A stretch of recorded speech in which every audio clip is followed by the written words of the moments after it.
Thank you for the nice introduction, and thank you for giving us the opportunity to present some results from this miRNA project in Janus. And also I want to start to thank the Research Council for giving us this opportunity, and thank the program board of the Human Biobank and Health Data for giving us this trust, for it's a very explorative study, which I think is a good example of how we can utilize in a better way biomarker data from a biobank combined with registered data and health data from health surveys. And as Inger said, I also think that Janus is a hidden treasure, but I can just say that we had, a couple of years ago, we had a review of all research that has been ongoing in Janus. And I saw that about 80% of all studies and publications are from research initiated by international collaborators. So I'm very happy to see this national initiative, how to utilize our biobanks and register in a better way. And also during this project we have had the possibility to build up high performance computing at the Cancer Registry of Norway, to be able to handle and store this molecular data in a secure way, and also to work with how we can cope with all the ethical questions that are raised when we, with new technology, also can do more in-depth analysis on biomarkers. So we want to split this presentation in two. I want to talk first about some project background and aims, a little bit about cancer statistics and the Janus Biobank, and some ongoing research. And then I will give the word to the other PI of this project, Trine Rounge, who will talk about cancer biomarker discovery and small non-coding RNAs. And she will give an overview of the laboratory methods and the bioinformatics that we have built up in this project. And she will show what's in the data set and give some future perspectives on this data set. So first, the study aim here is to discover and assess the significance of small non-coding RNAs as an early detection biomarker of cancer. It was also the aim to produce high-throughput genome-wide miRNA expression profiles for a large number of samples from the population-based Janus Biobank. And we have taken the advantage of the complete Cancer Registry of Norway to link these miRNA expression signatures with detailed pathology information, treatment data, and prognostic data. And also, it is an aim to optimize the use of biomarker data in combination with data from health registries and health surveys. So first, just a few words of about cancer. As you all know, it is a large public health challenge in Norway. It is the second leading cause of death, and new numbers from the Cancer Registry of Norway that was published 2 weeks ago shows that it was more than 32,000 new cancer cases in 2015. And as you can see here, the most common cancer in women is breast cancer with 22%, and prostate cancer is the most common cancer among males. And also you can see that among the top 10 cancer sites, lung cancer is still a very common cancer disease. And if you combine colon cancer and rectum cancer, that is also constituting a large part of all the cancer cases in Norway. And this is just to show you, we have focused in this project on lung and colorectal cancer. And this slide shows you the trends in incidence, mortality, and survival of lung cancer in Norway since 1965 to 2015. And as you can see, in males, the incidence has in a way flattened off, but in women, we still see that the incidence is increasing. And this is probably due to the women started later to smoke than what men did. And you can also see that the survival of lung cancer is very poor.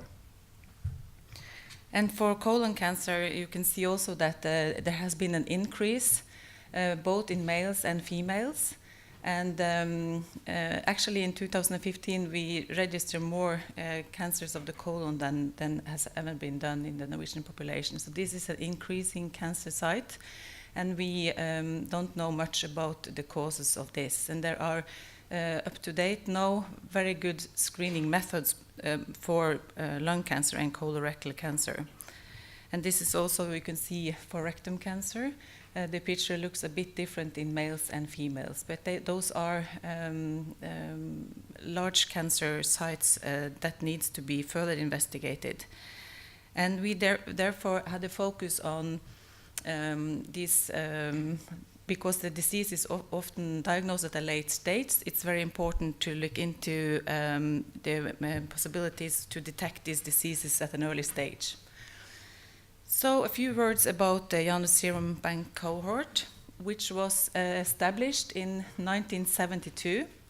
And I think it's a quite fascinating story that now in 2016, we really see new perspectives of using this old biobank. There are, of course, a number of challenges about using archived samples that has been stored for more than 40 years, but Trine will give you an overview quite soon about the value of it. It was established in 1972, and as you can see here, 90% of the samples are from health screening surveys that took place in Norway in the 1970s, 80s, and the 90s. 10% of the donors are from Red Cross blood donors in the Oslo and the surroundings. And the collection stopped in 2005 and now comprises more than 318,628 individuals, a bit 160,000 men and 150,000 women. Also, you can see on top there is some samples from cancer patients. This is individuals that are already in the cohort but has collected a new blood sample before treatment at the Radium Hospital. But this is a very small proportion of just 1.1% of the total cohort. And also all collection to the Janus Biobank is stopped and there is no new collection. So it's really the time to harvest what's in there. And also, as you can see, for the individuals who participated in the health screening surveys, there is a baseline questionnaire which is organized and stored at the National Institute of Public Health.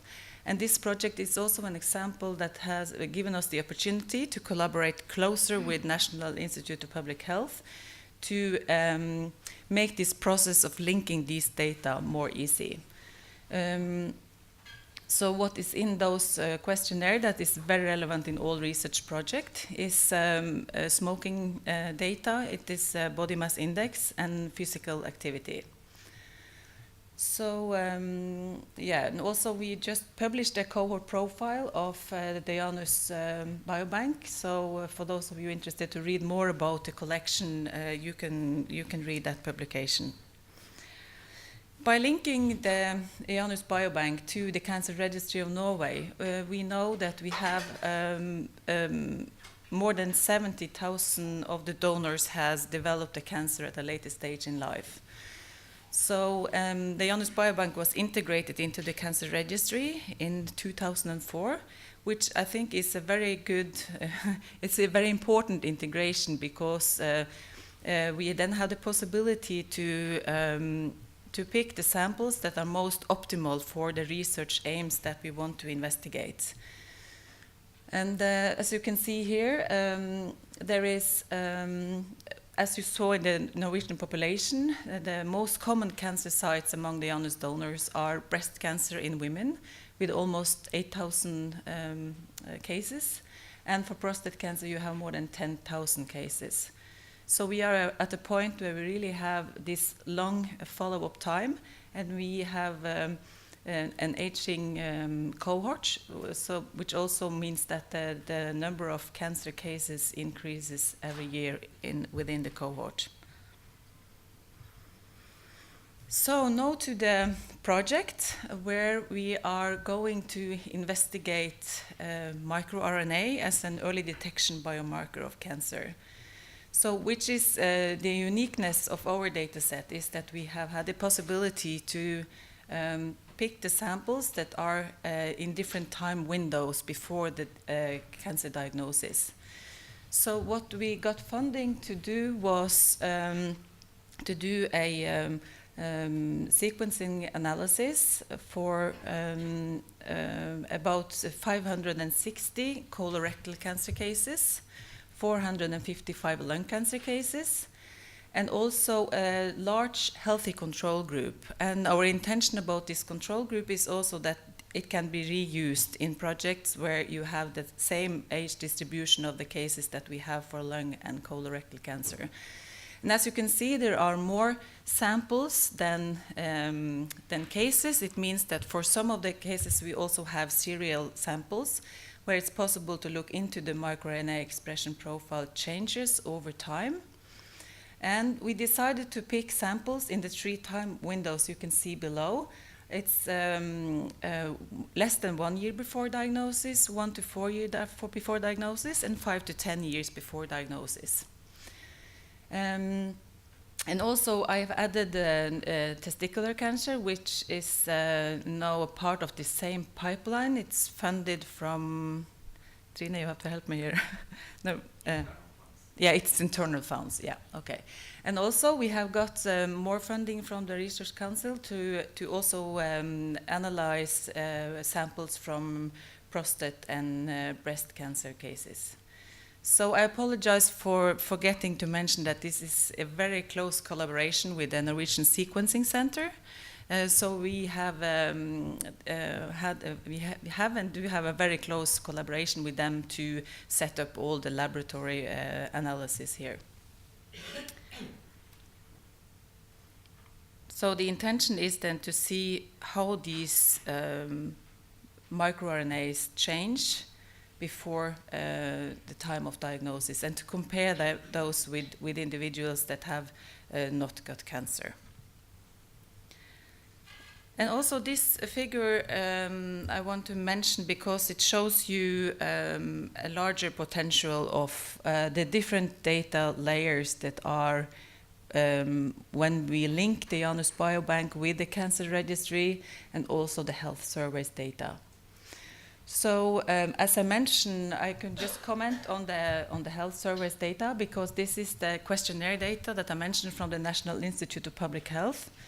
And we have just published, together with the National Institute of Public Health, a cohort profile update. It was just accepted a few days ago. So this is a very broad overview, and it's the first time we have linked up the complete Janus cohort with all the questionnaire data and did a great harmonization work to see the completeness and the quality of this data and to simplify the processes of using this data in the future.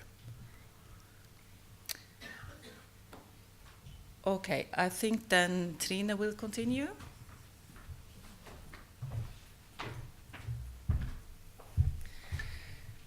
So I'm here to give you an introduction to the molecules that we're studying. So as Hilde have mentioned several times, we are studying small non-coding RNA. These are molecules that are really important for regulating the protein production within the cells. And microRNA is one of the most studied and well-known small non-coding RNAs. But as you see here, it's not the most abundant molecules. Also, I think personally that all of the other types of molecules can be equally good biomarkers of cancer. But going back to microRNA, since this is what we know most about, microRNAs, they target mRNAs and regulate the translation. One microRNA can have a mRNA target, but usually it has several mRNA targets.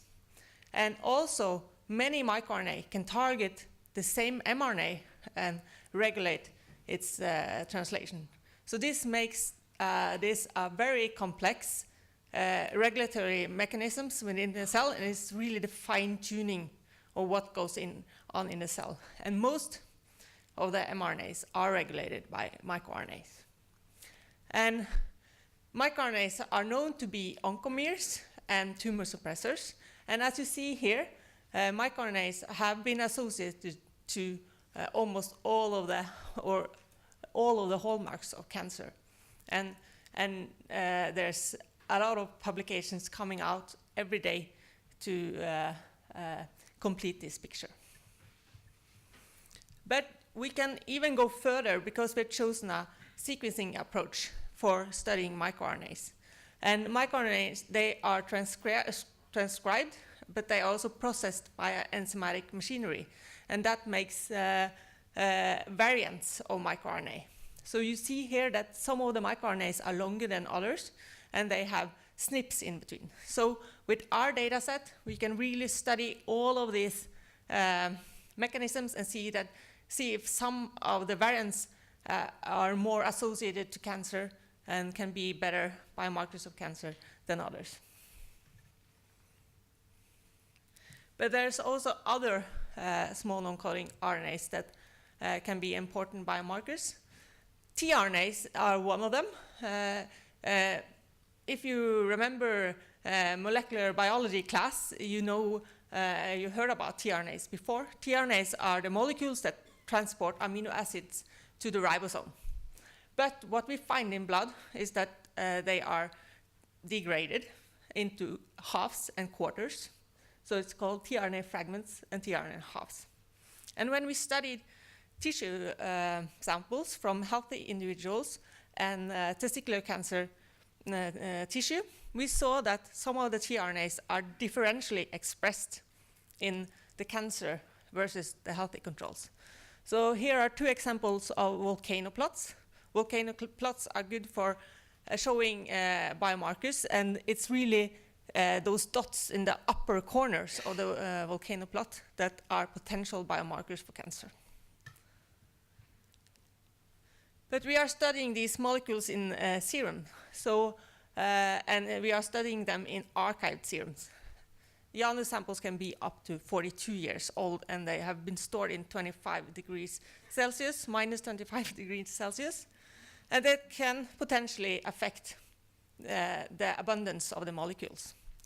But there are so many advantages of using archived serums, such as you have long follow-up time, you can have prospective studies, you have large cohorts available, like the Janus cohort, and it's definitely more cost and time efficient to use existing samples. But there's also challenges, such as the stability of the molecule. It has to be investigated. What happens when you freeze and thaw the samples multiple times? And Janus has, as Hilde showed you, been collected from several sources: blood, Red Cross blood donors, health surveys. They've all been collected a little bit differently, and they can really affect the molecules. And with old samples, you also have old data, and it might be incomplete. So these are the challenges. And also, such biobank as Janus is really valuable samples, and each microliters you have to think about how you use it. So you will use a very limited volume when you start with an analysis. But luckily for us, already there was data out there that showed that microRNAs are really stable.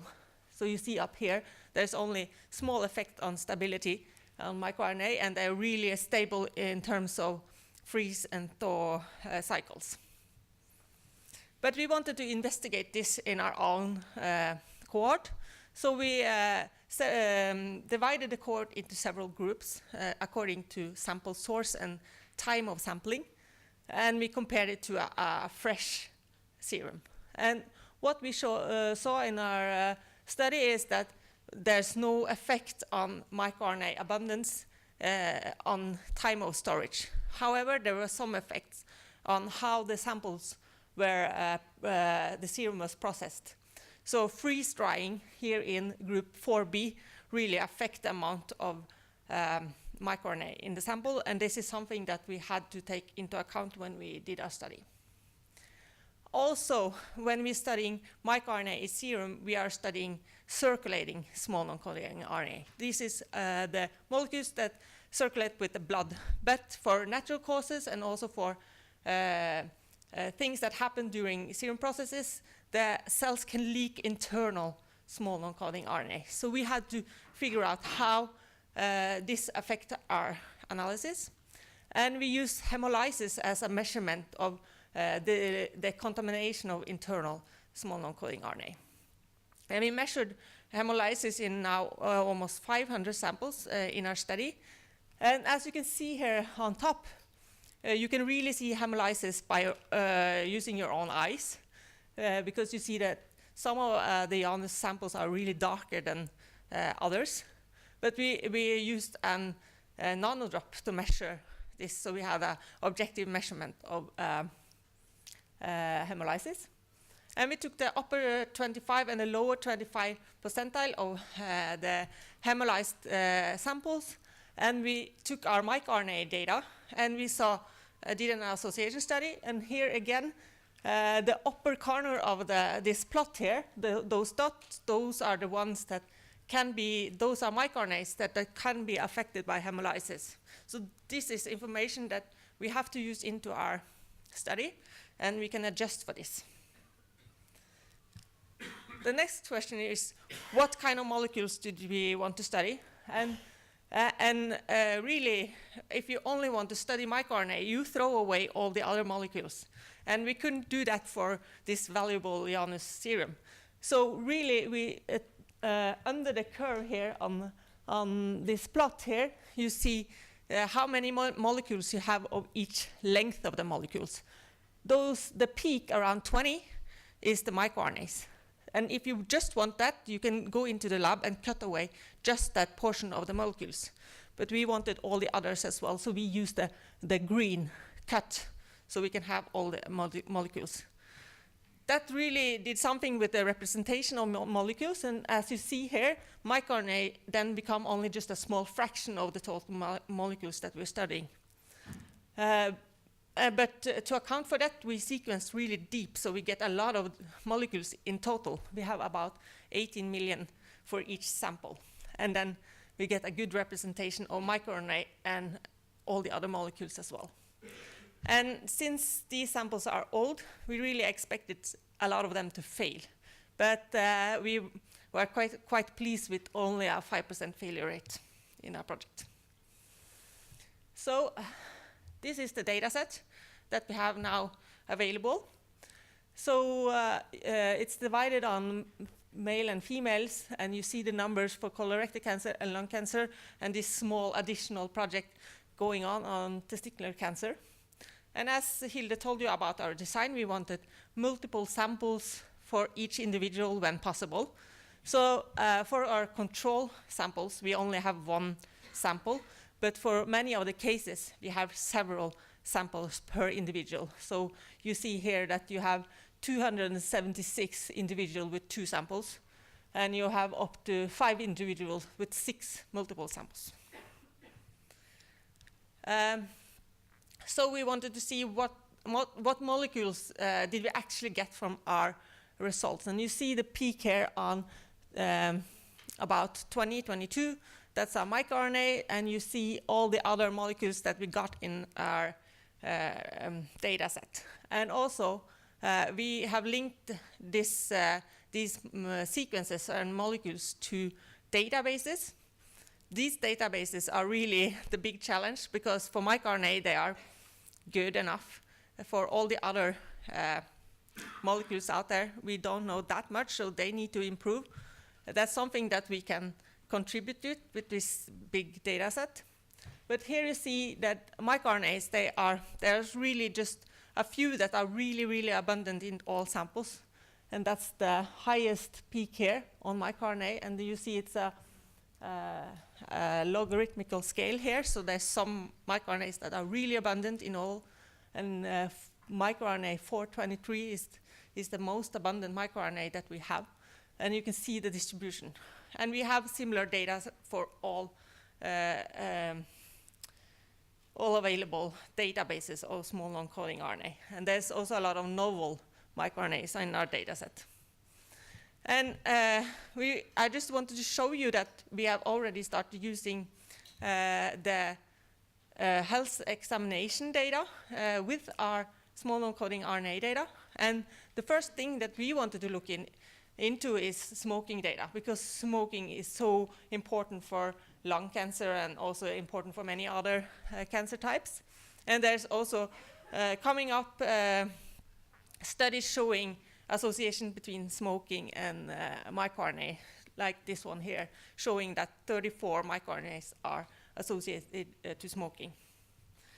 So we took the smoking data that we have for the health examination, and you can see here we have a lot of current smokers. That's current smokers at the time they gave the sample, and also former smokers and never smokers. We also have those effects here in our data that we can use in the future. We took 107 current smokers and compare them with 111 never smokers, and saw what kind of microRNA expression profiles do they have and how do they differ. And again, the same plot. The upper corner of each in this plot here really signify those microRNAs that are differentially expressed in current versus never smokers. And that's interesting in itself, but it's also very important to see this effect in relationship with lung cancer. So there's so much data out there on microRNA and lung cancer, but it's almost always from tissue studies. So for serum samples, that's not that much. So we are just building our knowledge here. And this data is just a piece of a much larger project. We took the 24 samples that are closest to diagnosis and compare them with the healthy controls. And really for lung cancer, there's definitely association to microRNAs. And this data is here adjusted for gender and smoking status, but we can use all the other data that we have from the health examinations and from Janus and the registry to really fine-tune our models. So we will continue this work, of course, but we will also, in collaboration with our partners, look into tumor versus serum expression profiles, Janus samples versus clinical database biobanks. We will look into this isomer, these variants. We will see if we find association to metastatic associated microRNAs. We have this pipeline that really attracts a lot of international collaborators that want to use what we have developed, because there's other large serum cohorts out there that wants to do similar analysis. We will see if we can find any good screening biomarkers, and also we will collaborate both internationally and with our partners. And here is where you can read more about our project and how to get access to this data. And of course, we haven't done this work by ourselves. As Hilde told you, this is really a close collaboration with the Norwegian Sequencing Center and Robert Lyle. We also have a good staff doing all the laboratory work, and we have a good epidemiological group at the Cancer Registry, but we also collaborate closely with the clinics at Oslo University Hospital and other hospitals in Norway, and we also have a lot of international collaborators.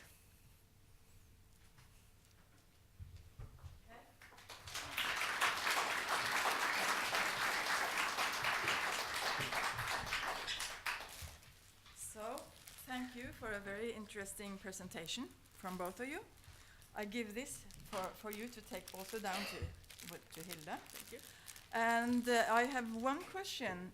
You are talking about cancer biomarkers, but some of the inflammation processes and other things are not specific to cancer.